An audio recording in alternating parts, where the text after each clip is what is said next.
రేపు జరగాల్సిన AP cabinet భేటీ వాయిదా పడింది. 10న ఉదయం 10:30 జరిగే సమావేశంలో అమరావతి అభివృద్ధి, సంక్షేమం, నిధుల అంశంపై ఏపీ కేబినెట్ చర్చించనుంది. 9న ఉదయం 11 గంటల్లోగా ప్రతిపాదనలు పంపాలని వివిధ శాఖలకు ఆదేశాలు జారీ అయ్యాయి.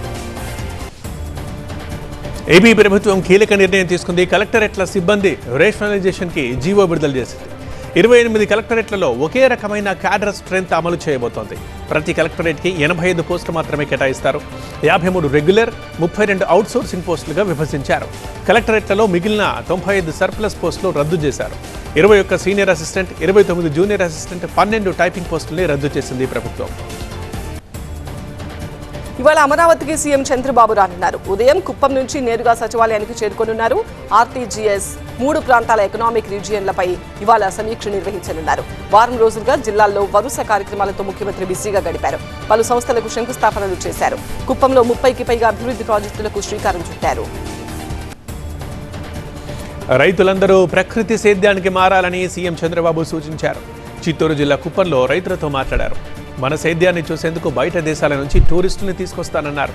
కుప్పం నియోజకవర్గంలో ఇప్పటికే 50% గ్రీన్ కవరేజ్ ఉందని, దాన్ని 70%కి పెంచాలని అన్నారు. కుప్పంని పాడి దూడల కేంద్రంగా మారుద్దామన్నారు. కుప్పంలో ఎయిర్పోర్టు ఏర్పాటు చేస్తున్నామన్నారు.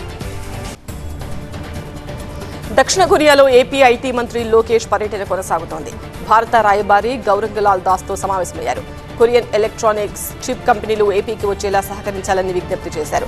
శాంసంగ్, ఎల్జీ, ఎస్కే వంటి దిగ్గజ కంపెనీల పెట్టుబడులపై చర్చలు జరిపారు. ఈ నెల 10న సియోల్ ఇన్వెస్టర్ రోడ్ షో విజయవంతం చేయాలని రాయబారిని మంత్రి లోకేష్ కోరారు. ఇవాళ మూసీ ప్రాజెక్టుపై సీఎం రేవంత్ రెడ్డి కీలక సమీక్ష నిర్వహించనున్నారు. తెలంగాణ ప్రభుత్వం అత్యంత ప్రతిష్టాత్మకంగా చేపట్టిన మూసీ రివర్ ఫ్రంట్ ప్రాజెక్టుపై సీఎం రేవంత్ ఇప్పటికే పలుమార్లు ఉన్నత స్థాయి సమీక్షలు చేశారు. ఈ ప్రాజెక్టు మొదటి దశలో 7,345 కోట్ల వ్యయంతో 21 కిలోమీటర్లు సుందరీకరించాలని నిర్ణయించారు. ప్రాజెక్టుని వేగవంతం చేయడం, పేదలకు పునరావాసం కల్పించడం వంటి అంశాలపై ఆయన ప్రత్యేక దృష్టి పెట్టారు. మాజీ మంత్రి కేటీఆర్ పై మంత్రి పొంగులేటి శ్రీనివాసరెడ్డి ఫైర్ అయ్యారు. కేటీఆర్ వ్యాఖ్యలు వాస్తవాలను వక్రీకరించే విధంగా ఉన్నాయని మండిపడ్డారు. కాళేశ్వరం పేరుతో వేల కోట్ల ప్రజాధనం బీఆర్ఎస్ దోచుకుందన్నారు. మీ అవినీతి, మీ కక్కుర్తి వల్లే కాళేశ్వరానికి ఈ దుస్థితి వచ్చిందన్నారు. నాసిరకం నిర్మాణాలు చేసి ఇప్పుడు ప్రభుత్వాన్ని విమర్శించడం హాస్యాస్పదంగా ఉందన్నారు. కేటీఆర్ పై మంత్రి శ్రీధర్ బాబు మండిపడ్డారు. వాళ్లలా తాము ఇంజనీర్లు కాదు, డ్యామ్ సేఫ్టీ అథారిటీ సాంకేతిక నిపుణులు ఇచ్చే సూచనల మేరకే ప్రభుత్వం నిర్ణయం తీసుకుంటుందని స్పష్టం చేశారు. ప్రస్తుతం బ్యారేజీ మరమ్మతులు నిపుణుల సూచనల ప్రకారమే జరుగుతున్నాయని చెప్పారు.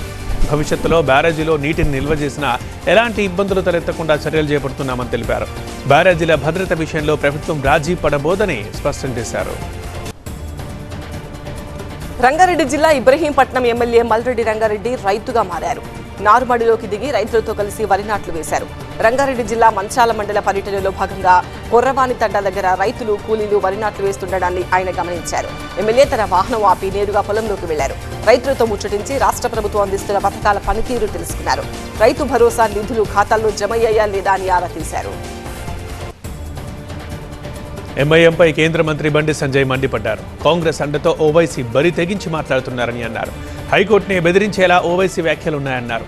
కోర్టులు, చట్టాలంటే ఎంఐఎంకి అసలు గౌరవం లేదన్నారు. ఫాతిమా విద్యా సంస్థలపై ప్రభుత్వం నోరు మెదపడం లేదని, హైకోర్టు ప్రశ్నలకి వివరణ ఇవ్వకుండా జాప్యం ఎందుకు చేస్తున్నారని ప్రశ్నించారు. చెరువు ఆక్రమించి విద్యా సంస్థలు నిర్మించడం తప్పన్నారు. ఓవైసీకి ఒక న్యాయం, ఇతరులకు మరొక న్యాయమా అని నిలదీశారు. బీజేపీ అధికారంలోకి వస్తే ఫాతిమా సంస్థల్ని కూల్చేస్తామన్నారు. రాహుల్ గాంధీని ప్రధానిని చేసేందుకు ప్రతి ఒక్క కాంగ్రెస్ కార్యకర్త పనిచేయాలని ఎమ్మెల్యే కోమటిరెడ్డి రాజగోపాల్ రెడ్డి పిలుపునిచ్చారు. పదవులు ఉన్నా లేకున్నా పార్టీ కోసం పనిచేస్తా అన్నారు. తాజా రాజకీయ పరిణామాలపై రాహుల్తో మాట్లాడానన్నారు. కాంగ్రెస్ కార్యకర్తకు అన్యాయం జరగదని, వైటీడీ బోర్డు విషయంలో ముక్కుసూటిగా మాట్లాడానన్నారు. 10 ఏళ్లలో ఇరిగేషన్ వ్యవస్థని బీఆర్ఎస్ సర్వనాశనం చేసిందని మంత్రి ఉత్తమ్ కుమార్ రెడ్డి అన్నారు. మేడిగడ్డ, అన్నారం, సుందిళ్ల బ్యారేజీల బేస్మెంట్ పనికి రాదని నేషనల్ డ్యామ్ సేఫ్టీ అథారిటీ చెప్పిందన్నారు. 3 బ్యారేజీల్లో నీళ్లు నిల్వ చేయలేమని, ఒకవేళ నీళ్లు నిలిపితే బ్యారేజీలు కొట్టుకుపోయే ప్రమాదం ఉందని అన్నారు. కాళేశ్వరం విజిట్ అంటూ బీఆర్ఎస్ నేతలు డ్రామాలు చేస్తున్నారని, ఎన్డీఎస్ఏ అధికారుల కంటే కేటీఆర్కి ఎక్కువ నాలెడ్జ్ ఉందా అని ప్రశ్నించారు ఉత్తమ్. వైసీపీ 5 ఏళ్ల పాలనలో ఏం అభివృద్ధి చేశారో మంత్రి నారాయణ చెప్పాలన్నారు. ఆరోపణలకు భయపడి అభివృద్ధిని ఆపే ప్రసక్తి లేదన్నారు. వైసీపీ చీప్ పాలిటిక్స్ కు అభివృద్ధితో సమాధానం చెప్తామన్నారు. నెల్లూరు సిటీ నియోజకవర్గంలో మంత్రి నారాయణ పర్యటించారు. కాలువలు, ప్రభుత్వ పాఠశాలల ఆధునీకరణ పనులను పరిశీలించారు. ఇంటర్నేషనల్ స్కూల్ పనులను వేగవంతం చేయాలని ఆదేశించారు. గ్రామీణ ప్రాంతాలకు ఆధ్యాత్మికతని, సనాతన ధర్మాన్ని చేరువ చేయడమే కూటమి ప్రభుత్వ లక్ష్యమని మంత్రి ఆనం రామనారాయణ రెడ్డి అన్నారు. నెల్లూరు జిల్లా చేజర్ల మండలంలో మంత్రి పర్యటించారు. పెరుమాళ్లపాడులో 1.5 కోట్లతో కొత్త నాగేశ్వర స్వామి ఆలయానికి శంకుస్థాపన చేశారు. చేజర్ల మండలంలో 6.5 కోట్ల నిధులతో పలు ఆలయాలతో పాటు అభివృద్ధి పనులకు శ్రీకారం చుట్టారు. విశాఖ ఉక్కు నిర్వాసితుల సమస్యపై ఏపీ టీడీపీ అధ్యక్షులు పల్లా శ్రీనివాసరావు స్పందించారు. ఉక్కు నిర్వాసితులను ఆదుకుంటామని అన్నారు. ఉక్కు నిర్వాసితుల బాధ్యత కూటమి ప్రభుత్వానిదే అని చెప్పారు. స్టీల్ ప్లాంట్ పునఃప్రారంభానికి 14,400 కోట్లు తెచ్చిన ఘనత కూటమిదే అన్నారు. నిర్వాసితులకు ఉద్యోగాలు వచ్చేలా ప్రయత్నిస్తున్నామన్నారు. ఉక్కు నిర్వాసితులు ప్రలోభాలకు గురి కావద్దన్నారు. యూట్యూబర్ జోసెఫ్కి కృష్ణా జిల్లా కోర్టు రిమాండ్ విధించింది. ఈ నెల 18 వరకు 14 రోజుల రిమాండ్ విధించింది. డిప్యూటీ సీఎం పవన్ కళ్యాణ్పై అనుచిత వ్యాఖ్యల కేసులో జోసెఫ్ అరెస్ట్ అయ్యారు. జనసేన నేత ఫిర్యాదుతో గన్నవరం పిఎస్లో కేసు నమోదైంది. వరుస కేసులతో ఇప్పటికే 5 సార్లు జోసెఫ్ని అదుపులోకి తీసుకున్నారు పోలీసులు. హైదరాబాద్ నాంపల్లి క్రిమినల్ కోర్టులో అగ్ని ప్రమాదం జరిగింది. 3వ అంతస్తులోని ఒక గదిలో మంటలు చెలరేగాయి. సమాచారం అందుకున్న అగ్నిమాపక సిబ్బంది అక్కడికి చేరుకుని 2 ఫైర్లతో మంటలు ఆర్పేశారు. షార్ట్ సర్క్యూట్ కారణంగానే మంటలు చెలరేగినట్లు అనుమానిస్తున్నారు. కరీంనగర్ ఆర్టీసీ బస్టాండ్లో ప్రయాణికులు ఆందోళనకు దిగారు. రాత్రి 10 గంటల తర్వాత కరీంనగర్ నుంచి హైదరాబాద్ వెళ్లడానికి ఒక్క బస్సు కూడా అందుబాటులో లేదని వాపోయారు. 5-6 గంటల వేచి చూసినా హైదరాబాద్లో బస్సులు లేవని ప్రయాణికులు బస్టాండ్లో బైఠాయించారు. ఇదేంటని అధికారులను ప్రశ్నిస్తే సమాధానాలు చెప్పడం లేదని ఆగ్రహం వ్యక్తం చేశారు. ప్రతి శని ఆదివారంలో ఇదే తంతు కొనసాగుతోందని ప్రయాణికులు ఆరోపిస్తున్నారు. కృష్ణా జిల్లా మచిలీపట్నంలో మందుబాబులు వీరంగం సృష్టించారు. మచిలీపట్నం కోనేరు సెంటర్లో బహిరంగంగా మద్యం సేవించి బర్త్డే సెలబ్రేషన్స్ చేసుకున్నారు. బాణసంచా కాల్చి కేక్ కటింగ్ చేస్తూ గోల చేయడంతో స్థానికులు ఇబ్బంది పడ్డారు. ఆదిలాబాద్లోని భాగ్యనగర్ ప్రసన్నాంజనేయ స్వామి ఆలయంలో చోరీ జరిగింది. మిట్ట మధ్యాహ్నం గుర్తు తెలియని వ్యక్తి బైక్ పైన వచ్చి ఆలయంలోని గర్భగుడి తాళం పగులగొట్టారు. ఆంజనేయ స్వామి విగ్రహం, వెండి కళ్ళు ఎత్తుకెళ్లాడు. సాయంత్రం పూజ కోసం వచ్చిన అర్చకుడు అసలు సంగతి తెలిసి సీసీ కెమెరాలు పరిశీలించారు. సీసీ ఫుటేజ్ ఆధారంగా పోలీస్ స్టేషన్లో ఫిర్యాదు చేశారు. తూర్పుగోదావరి జిల్లా దేవరపల్లి మండలం గౌరీపట్నంలో పోలీసులు పేకాట రాయిళ్ల పనిపట్టారు.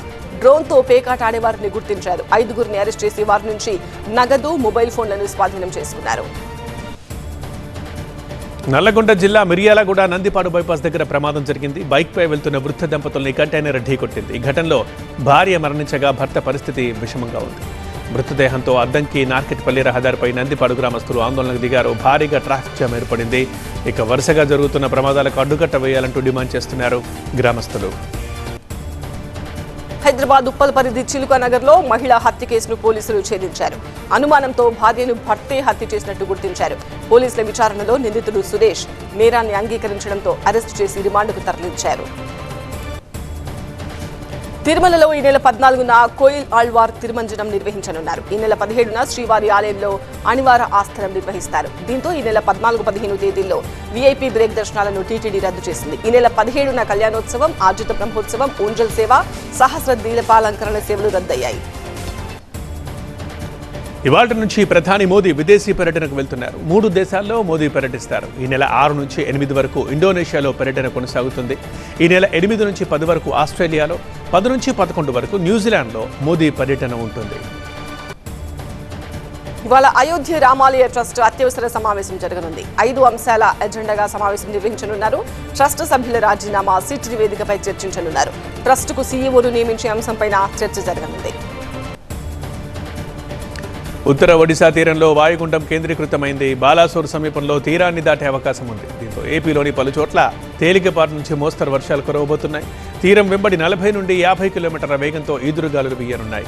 మత్స్యకారులు సముద్రంలోకి వెళ్లొద్దని అధికారులు హెచ్చరించారు. మహారాష్ట్రలో వర్షం బీభత్సం కొనసాగుతోంది. ముంబైతో పాటు రాయ్గఢ్, పాల్ఘర్, పూణే జిల్లాలో వరద గుప్పిట్లో చిక్కుకున్నాయి. రాయ్గఢ్లో ముంబై గోవా నేషనల్ హైవే నీటి మునిగింది. దీంతో వందలాది వాహనాలు వరదలో చిక్కుకున్నాయి. ప్రయాణికులు తీవ్ర ఇబ్బందులు పడుతున్నారు.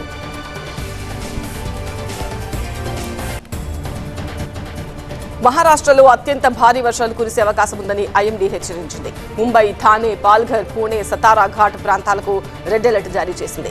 రాయ్గఢ్, రత్నగిరి, నాసిక్ ఘాట్ ప్రాంతాలకు ఆరెంజ్ అలర్ట్ జారీ అయింది. ఢిల్లీలో ఎడతెరిపి లేకుండా వర్షం కురుస్తోంది. వాతావరణం అనుకూలించకపోవడంతో పలు విమానాల్ని దారి మళ్లించారు. 5 ఇంటర్నేషనల్, 10 డొమెస్టిక్ విమానాల్ని దారి మళ్లించారు. జైపూర్, లక్నోకి వెళ్లే విమానాల్ని డైవర్ట్ చేశారు. బలమైన ఈదురుగాలులతో విమానాల రాకపోకలకు అంతరాయం కలుగుతోంది. ఈ నెల 10న తెలంగాణలో విద్యాసంస్థల బంద్కు వామపక్ష విద్యార్థి సంఘాలు పిలుపునిచ్చాయి. పెండింగ్లో ఉన్న స్కాలర్షిప్లు, ఫీజు రీయింబర్స్మెంట్ బకాయిలను వెంటనే విడుదల చేయాలని ప్రభుత్వాన్ని డిమాండ్ చేశాయి. ప్రభుత్వం ఒకవైపు పేదలకు విద్యారంగాన్ని దూరం చేస్తూ ప్రైవేట్కు అనుమతులు ఇస్తోందని ఆరోపిస్తున్నారు. అయోధ్య విరాళాల చోరీ వ్యవహారంపై ఆర్ఎస్ఎస్ సీరియస్ అయింది. దోషుల్ని కఠినంగా శిక్షించాలని సంఘ్ చీఫ్ మోహన్ భగవత్ అన్నారు. ఇప్పటికే ఈ వ్యవహారంపై సంఘ తరఫున దత్తాత్రేయ హౌస్బోలే మాట్లాడారని చెప్పారు. రామ్ రామ్ అంటూ 2 మాటలతో ఈ వ్యవహారంపై మోహన్ భగవత్ స్పందించారు. సిట్ దర్యాప్తులో అన్ని విషయాలు వెలుగులోకి వస్తాయన్నారు. జన్సురాజ్ పార్టీ వ్యవస్థాపకుడు ప్రశాంత్ కిషోర్ ప్రత్యక్ష ఎన్నికల బరిలోకి దిగుతున్నారు. బీహార్లోని బకీంపూర్ స్థానం నుంచి పోటీ చేస్తారు. ఈ నెల 30న బకీంపూర్ అసెంబ్లీ నియోజకవర్గానికి ఉప ఎన్నిక జరగనుంది. గత ఎన్నికల్లో బకీంపూర్ నుంచి బీజేపీ జాతీయ అధ్యక్షుడిగా ఉన్న నితిన్ నబీన్ ఎన్నికయ్యారు. ఆ తర్వాత ఎమ్మెల్యే పదవికి రాజీనామా చేసిన నబీన్ రాజ్యసభ సభ్యుడిగా ఎన్నికయ్యారు. ఇప్పుడు అక్కడ ఉప ఎన్నిక జరగనుంది. బీజేపీ ఇంకా తమ పార్టీ అభ్యర్థిని ప్రకటించలేదు. బెంగాల్ రాజధాని కోల్కతాలోని సుఖేతా స్ట్రీట్లో జనసంఘ్ వ్యవస్థాపకుడు శ్యామాప్రసాద్ ముఖర్జీ విగ్రహాన్ని గుర్తు తెలియని వ్యక్తులు ధ్వంసం చేసిన వైనంపై విచారణ సాగుతోంది. వాళ్ళ విగ్రహాన్ని అమిత్ షా చేతుల మీదుగా మళ్లీ ప్రారంభించేందుకు ఏర్పాటు చేశారు. విగ్రహం ధ్వంసం ఘటనపై బీజేపీ కార్యకర్తలు పోలీసులు ఫిర్యాదు చేశారు. ఇక పోలీసులు నిందితుల కోసం గాలిస్తున్నారు. చిన్నారులపై లైంగిక వేధింపులను ప్రేరేపించేలా ఉన్న ఇన్స్టాగ్రామ్ ప్రకటనల విషయంలో కేంద్ర ప్రభుత్వం మెటాకు నోటీసులు జారీ చేసింది. వేధింపులను ప్రోత్సహించేలా ఉన్న ప్రకటనలు, కాంటెంట్ను వెంటనే తొలగించాలని ఆదేశించింది. వారం రోజులుగా వివరణ ఇవ్వాలని చెప్పింది. థర్డ్ పార్టీ కాంటెంట్ అయినప్పటికీ ప్రకటనల ద్వారా మెటాకి ఆదాయం వస్తుందని, ఈ ఆరోపణలు నిజమని తేలితే ఆ సంస్థనే బాధ్యత వహించాల్సి ఉంటుందని హెచ్చరించింది. భారత్ నుంచి 20% ఇథనాల్ని కలిపిన E20 పెట్రోల్ దిగుమతుల్ని భూటాన్ తిరస్కరించిందని జరుగుతున్న ప్రచారంపై క్లారిటీ ఇచ్చింది కేంద్రం. అవన్నీ అబద్ధాలని, వాటిని నమ్మొద్దని కేంద్ర పెట్రోలియం మంత్రిత్వ శాఖ చెప్పింది. భూటాన్కి E20 పెట్రోల్ని ఎగుమతి చేయడంపై దేశీయ ఆయిల్ మార్కెటింగ్ కంపెనీలు ఎలాంటి ప్రతిపాదనలు చేయలేదని స్పష్టం చేసింది. ఐసీసీ మహిళల T20 ప్రపంచ కప్ని ఆస్ట్రేలియా 7వ గెలుచుకుంది. ఇది రికార్డ్. లార్డ్స్ వేదికగా సాగిన మ్యాచ్లో ఆసీస్ 7 వికెట్ల తేడాతో ఆతిథ్య ఇంగ్లాండ్ని ఓడించింది. ముందు బంతితో ఇంగ్లీష్ జట్టుని కట్టడి చేసిన కంగారులు తర్వాత బ్యాట్తోనూ రాణించారు. ప్రత్యర్థి నిర్దేశించిన 151 పరుగుల లక్ష్యాన్ని మొలినో సేన కేవలం 17.1 ఓవర్లలో 3 వికెట్లు మాత్రమే కోల్పోయి దంచేసింది. ఫస్ట్ బ్యాటింగ్ చేసిన ఇంగ్లాండ్ నిర్ణీత ఓవర్లలో 4 వికెట్లు కోల్పోయి 150 పరుగులు మాత్రమే చేయగలిగింది.